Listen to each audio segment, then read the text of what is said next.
I hate sexism, it can't be eradicated fast enough. I'm frustrated that there's still far too little diversity in Silicon Valley.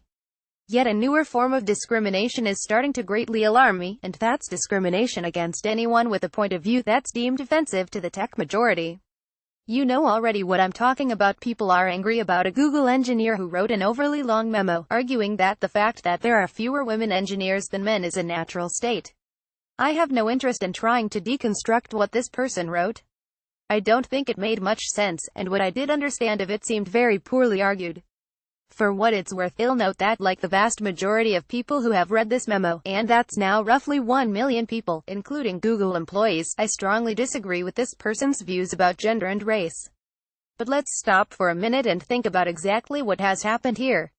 The author is a junior to mid-level engineer. He is one individual in a company that employs more than 72,000 people. Why has Silicon Valley spent the weekend talking about him, railing against him, bashing Google? Quartz wrote a smart piece earlier, saying that the real problem with this person's viral anti-diversity memo is bigger than Silicon Valley, and it tied this engineer's leanings to Trumpism, which has emboldened a subset of Trump supporters to be more public about their repulsive views. I understand the temptation to draw a line from one to the other, but I don't think it's right or fair. I will admit that the tech industry's swift response to real scandals has led to outcomes that I secretly hoped to see.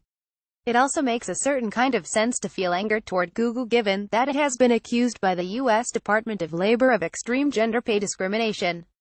But this groupthink terrifies me when it's used to bully people for exercising their right to free speech.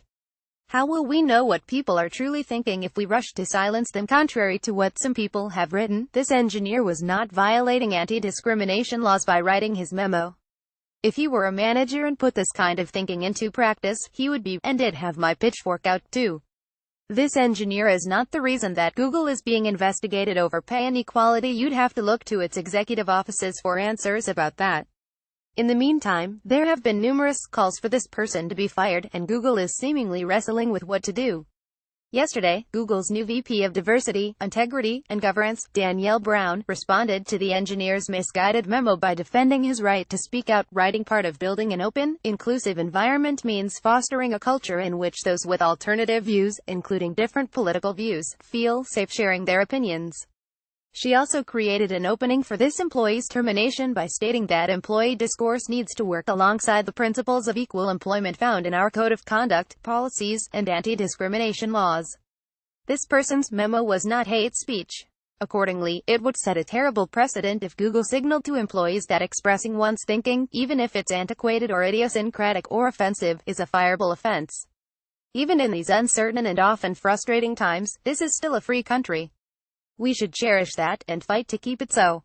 You and I might not like what this employee had to say, but he still had the right to say it.